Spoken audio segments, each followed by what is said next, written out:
Supremo Tribunal Federal suspende piso nacional da enfermagem. Profissionais aqui de Santa Catarina realizam mobilizações contra essa decisão. Floripa é a capital que mais recicla no país. São, em média, 900 toneladas por mês. Título que rende trabalho e reconhecimento para muita gente. Equipe internacional acompanha a coleta domiciliar do Censo 2022 em Santa Catarina. Tem ainda as condições do tempo e registro totalmente digitais fazem parte de uma dessas tecnologias apresentadas para esses países. Tem ainda as condições do tempo com a chegada da primavera, a caixa misteriosa da van e muito mais. Eu sou Graziane Biali e este é o SC Acontece, que começa agora para toda Santa Catarina.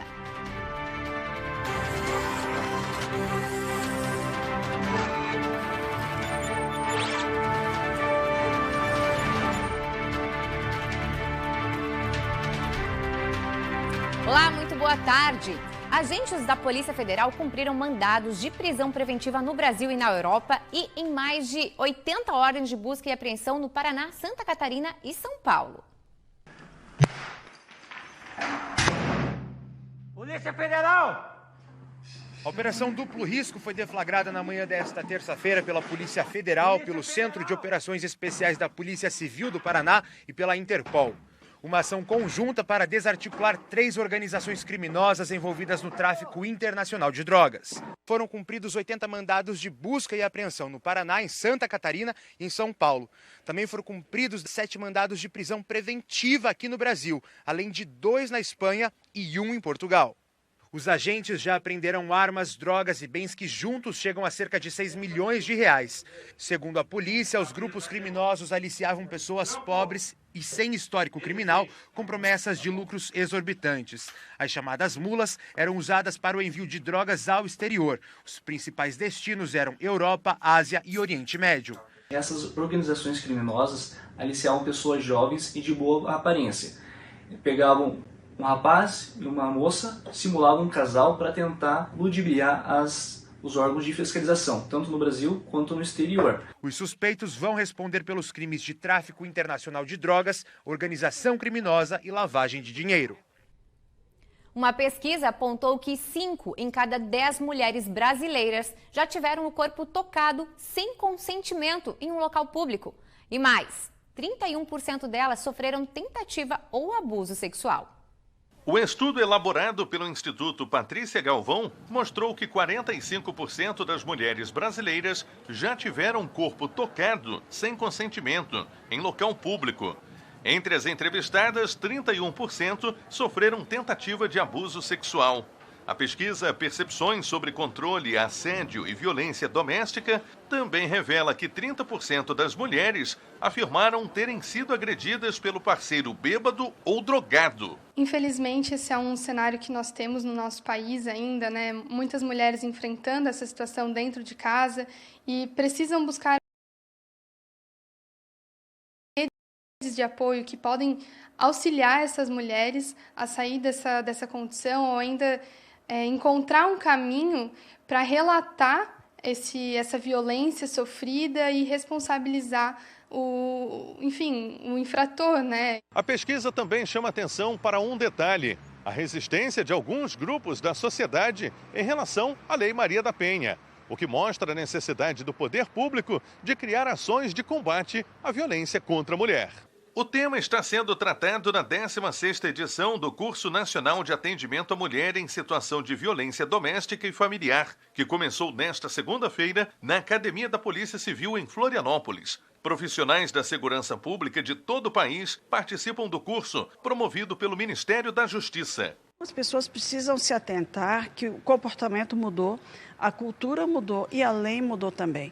Então, essas condutas ofensivas que caracterizam crime vão trazer para o infrator uma responsabilidade criminal, com certeza. O tema ainda é considerado um tabu. Mesmo assim, nas ruas não é difícil encontrar quem conheça alguém que já passou por um relacionamento abusivo. Graças a Deus, nunca vivenciei, mas já conheci colegas de trabalho, já aconteceu no trabalho, né? E é bem constrangedor. E olha, uma equipe internacional acompanha a coleta domiciliar do Censo 2022 em Santa Catarina. A escolha de Florianópolis para ser parte da vistoria é porque a capital catarinense é das que menos tem pessoas desocupadas, ou seja, menos gente que fica em casa, o que cria mais uma dificuldade na hora de apurar as informações.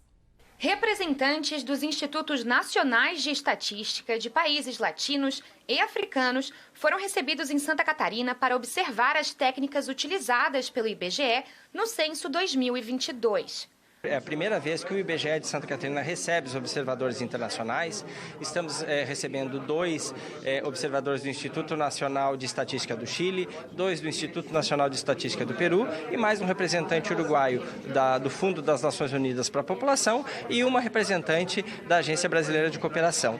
Essa troca de informações e de tecnologias e de conhecimentos é muito importante, justamente porque o IBGE ele é um caso de sucesso no uso das tecnologias no censo demográfico. A última visita dos observadores internacionais aqui no Brasil aconteceu em 2010. 12 anos depois, o país volta a sediar esse encontro, que dessa vez acontece em 4 capitais brasileiras. Florianópolis é uma delas. O encontro discute, entre os temas abordados, uma das maiores dificuldades do Censo 2022, o combate à desinformação. As chamadas fake news também interferem na interação dos moradores e dos recenseadores. Dos mais de 2.400.000 domicílios catarinenses, pouco mais da metade foi visitado. Tratando-se de cobertura populacional, cerca de 37,4% dos mais de 7.160.000 habitantes foram registrados. E pouco mais de 2% se recusou a responder o questionário considerado obrigatório no país. Há uma parcela que é desinformada, que não sabe da questão do sigilo da informação, né? Que são dados confidenciais, que não são divulgados, ele é usado apenas para fins estatísticos. Mas há também uma parcela da população que tem medo de golpes, que existem, mas a gente, no IBGE, a informação que a gente passa é que, a orientação que a gente passa é que os entrevistadores, eles são todos uniformizados, com crachá, com QR Code, o morador, ele pode apontar a câmera do celular para o QR Code e confirmar se aquela matrícula realmente é de um recenseador do IBGE. A escolha da capital como uma das cidades a receber os observadores não foi por acaso. A cidade possui o menor índice de desocupação do país, 3,9% da população. Esse número é menor que a média de desocupação do país, que fica por volta de 9,4% da população. Para o IBGE, esse dado significa mais pessoas fora de casa durante o dia e menos pessoas interessadas em participar dos processos seletivos para recenseadores. Atualmente, apenas 60% das vagas foram preenchidas. Nós estamos fazendo novos processos de seleção, estamos atualmente agora tratando lá com o governo para que a gente possa flexibilizar a lei de alguma forma para que a gente possa contratar ex-funcionários do IBGE aposentados, né, que eram servidores da casa aposentados ou que trabalhavam como temporários, que precisa desse intervalo aí, dessa quarentena de 2 anos. Além disso, professores aposentados, pessoas que trabalham, que são servidores, que trabalham no meio expediente, também não poderiam ser contratados, né? Então, nós estamos aí tentando tratar para que a gente possa flexibilizar a lei e que essas pessoas também possam se candidatar. No Peru, o número de recenseadores não é um problema, porque os questionários são aplicados em apenas um dia, considerado feriado no país. O que chama a atenção desse país são as tecnologias brasileiras que podem ser adotadas por lá. Foi um feriado nacional para que fosse feita toda essa coleta, mas nas áreas rurais levaram 15 dias para realizar. Então agora o processo que eles estão gostando aqui no Brasil é que nós já estamos com o dispositivo avançado e tudo mais, e eles pretendem aplicar essa mesma abordagem em 2025, que é o próximo censo no Peru. O censo está sendo realizado em todos os municípios do estado, como em Itapuá e Luzerna, por exemplo. Ele é considerado um direito e um dever do cidadão. Futuras políticas públicas devem ser tomadas de acordo com os questionários desse ano. Muito bem, então se um recenseador bater aí na sua porta, por favor, atenda-o e ajude com as informações. A seguir, Floripa é a capital que mais recicla no país. São, em média, 900 toneladas por mês. Título que rende trabalho e reconhecimento para muita gente. A gente volta já já.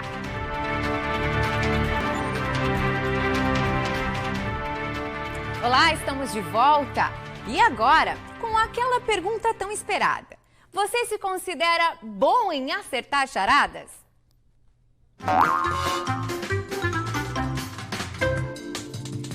Nessa nova rodada de perguntas, o prêmio que iniciou então em R$500 está acumulado em R$800. E hoje vamos conversar com mais um participante que vai dar o seu palpite. E se ele não acertar, o prêmio aumenta mais R$100 para amanhã. E assim consecutivamente até alguém acertar.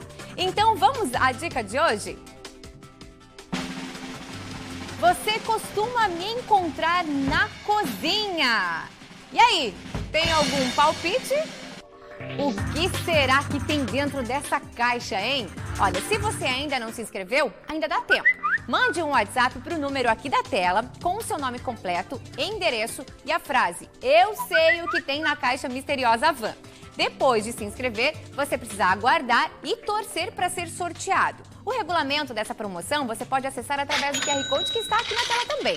A caixa misteriosa da Van estará aqui no programa até o dia 30 de setembro. Então se inscreva, porque ainda dá tempo, viu?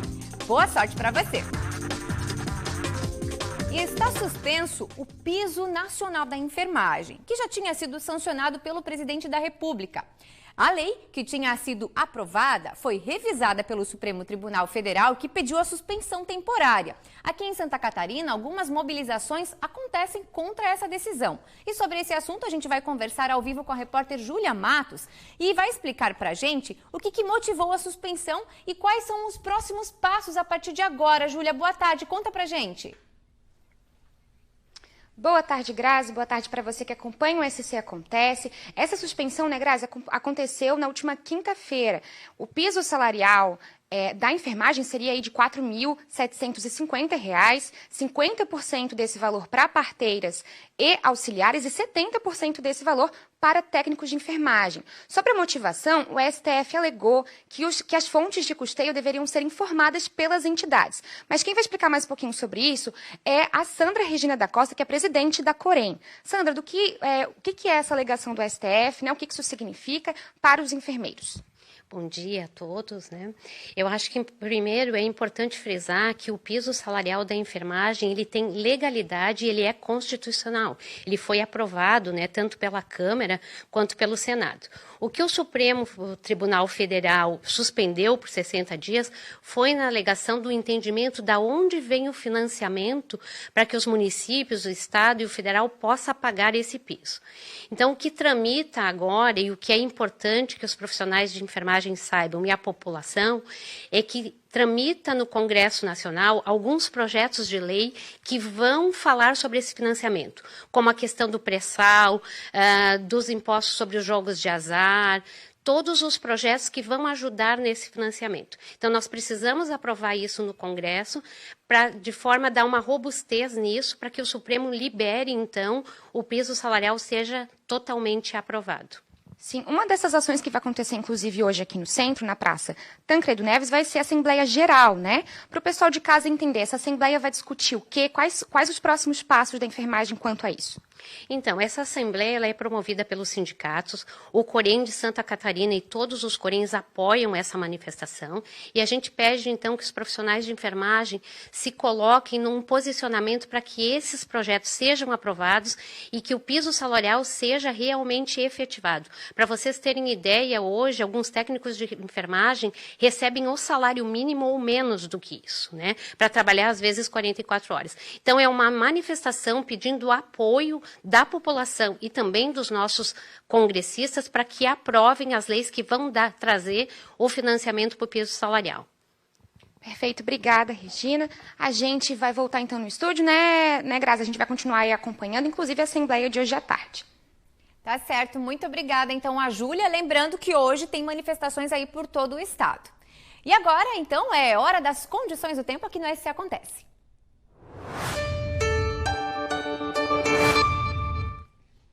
A quarta-feira, véspera da primavera, começou com sol entre nuvens, mas a chuva já começou a cair em algumas regiões, viu? Principalmente no oeste e no norte, porque fazem divisa com o estado do Paraná. Nas demais regiões, a chuva deve chegar até o fim da tarde, mas em pancadas espaçadas. E com o céu encoberto e umidade, a temperatura deve ficar amena em todo o estado. As máximas não passam dos 20 e 21 graus. Vamos dar uma olhadinha como fica aqui no mapa? Olha só. Então, em Florianópolis e Criciúma, a chuva mais para o final do dia, 20 graus de máxima. No restante das cidades, pode ver, Urubici na Serra, Chapecó lá no oeste, Pomerode no Vale, Joinville também no norte, 21 graus. Parece até que a gente combinou, né? Mas tá marcando exatamente essas máximas mesmo para hoje. E amanhã a primavera chega em Santa Catarina e em todo o país, claro, né? Agora, será que o sol volta por aqui? Sobre isso, a gente vai conversar agora com a Ellen Pelissaro, que é meteorologista da Defesa Civil, e vai contar pra gente. Ellen, começa te perguntando como será a previsão do primeiro dia da primavera aqui no estado. Boa tarde, bem-vinda. Boa tarde, Graça, obrigada. Boa tarde a todos. Então, o primeiro dia da primavera vai começar com o tempo bem encoberto. A gente tem um ciclone se formando no oceano, na altura do Rio Grande do Sul, aproximadamente, e ele vai trazer uma nebulosidade, deixar o tempo encoberto ainda pela manhã, e trazer também rajadas e vento fortes para o estado, principalmente no meio-oeste e nos planaltos. Mas ao longo do dia já um sistema de alta pressão começa a adentrar o estado a partir das áreas do oeste e avança então em direção às demais regiões ao longo da tarde e da noite, provocando então a estabilização do tempo, né, trazendo o sol e também provocando queda das temperaturas. Muito bem, então amanhã quer dizer que a gente vai ter o tempo mais seco do que o que promete para hoje, né? E como é que ficam as condições para o restante da primavera, né? Porque a gente tem aí um período bem longo ainda que pode vir mudanças. Conta pra gente. Então, a primavera, né, ela é uma estação de transição, onde a gente tem essa variação então desse regime mais de frentes frias, de massas de ar polares, para um regime mais de dias quentes e de temporais isolados, que acontecem de tarde, que é o regime do verão. Então, a primavera está nesse meio termo. Então, no início, a gente ainda vai ter essa entrada de massas de ar mais frio, esses dias marcados por grande amplitude térmica, então amanheceres mais frios com tardes com temperaturas mais elevadas, e já temporais isolados devido à combinação de áreas de baixa pressão, de umidade e de calor também já ocorrendo. Então, é uma mistura do que acontece no verão e no inverno. Para essa primavera, a expectativa é que a precipitação no estado ela fique dentro ou abaixo, né, da média climatológica, do que normalmente acontece, devido principalmente ao fenômeno Laninha, que ele segue ocorrendo lá no Oceano Pacífico Equatorial e ele influencia negativamente a precipitação, principalmente na primavera. A primavera é a estação onde mais se sente esse sinal negativo da Laninha na chuva, então essa é a previsão. Precipitação dentro ou abaixo da média. Ou seja, precipitação para as pessoas que estão em casa quer dizer que não vai chover tanto quanto vem chovendo para os últimos tempos, é isso? Vai diminuir um pouco essa quantidade de chuva? Isso, a média, né, seria a média esperada a média dos últimos 30 anos, né, a gente chama de média ou de climatologia ou de normalidade. Então, do que geralmente chove em outubro, novembro e dezembro, vai chover abaixo. A previsão é que chova abaixo do que geralmente acontece nesses meses. Muito bem, Ellen, obrigada pelas explicações e por nos contar que amanhã a gente vai ter um dia, então, primeiro dia de primavera com tempo firme. Obrigada e boa tarde para você, viu? Boa tarde, obrigada. E Florianópolis é a capital que mais recicla do Brasil. Só em agosto passado foram 938 toneladas de materiais reciclados, um número que cresce a cada mês e que dá à capital catarinense um título, emprego e renda para muitas pessoas, além de uma nova destinação a materiais que não teriam mais utilidade. Sara Jane vivencia o trabalho de reciclagem desde os 11 anos de idade. O pai dela foi um dos fundadores da Associação de Coleta de Materiais Recicláveis, que atua há mais de 20 anos em Florianópolis. Trabalhando entre familiares, irmãos, primos e tios, Sara Jane lidera os funcionários como presidente da associação. Então, o material chega para a gente através da coleta seletiva da secretaria. A gente pega esse material, a gente separa esse material por fração, né, tipo plástico, papelão, Tetra Pak, metais ferrosos, metais não ferrosos. A gente faz todo um beneficiamento, prensa esse material, alguns são prensados, outros são dispostos em caixas e dali a gente vende esse material para um atravessador que ele vai fazer a ponte para esse material chegar na indústria e ser introduzido novamente no mercado circular. A associação mantém vínculo com a Secretaria Municipal do Meio Ambiente, que faz a entrega do material. A separação, pesagem e armazenamento é feito pelos 55 funcionários. E é graças a eles que Florianópolis detém o título de cidade que mais recicla no Brasil. Só em agosto foram recolhidas 938 toneladas de recicláveis. O trabalho sustenta famílias de dentro e fora de Santa Catarina. É um vínculo muito importante, até porque a gente tem vários imigrantes, né? Então, não são só pessoas daqui de Florianópolis, né, ou de São José, que seja, que dependem dessa coleta seletiva, mas também tem pessoas fora do país, né, que dependem, né, porque os pais de família trabalham aqui e acabam sustentando suas famílias fora do país, né, por exemplo, Haiti, República Dominicana, temos pessoas da Venezuela, então eles trabalham aqui, mas a renda acaba sustentando famílias aí até Brasil afora. Parte do material reciclável que não chega lá na SMR pode chegar em mãos criativas. O Pedro é uma delas. Com 3 baldes de plástico, canos sanfonados e vigas de metal, ele prova que pode ser feito de tudo, até música.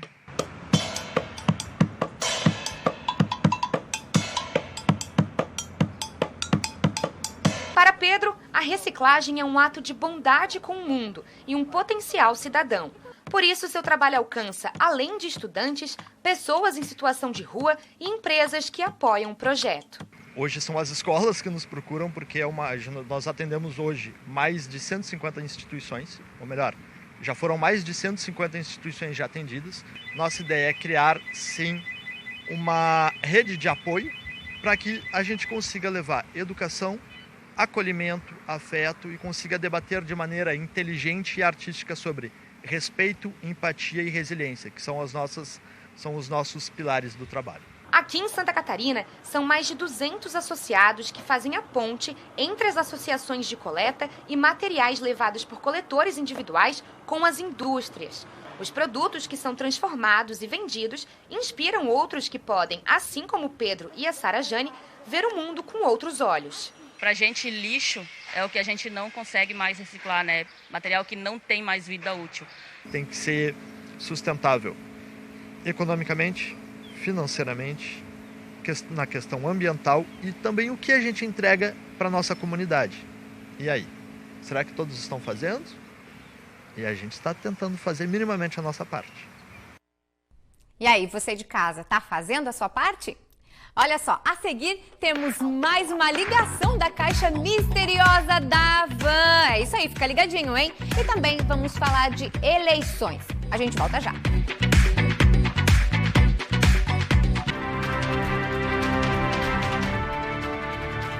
Estamos de volta e agora para falar de eleições.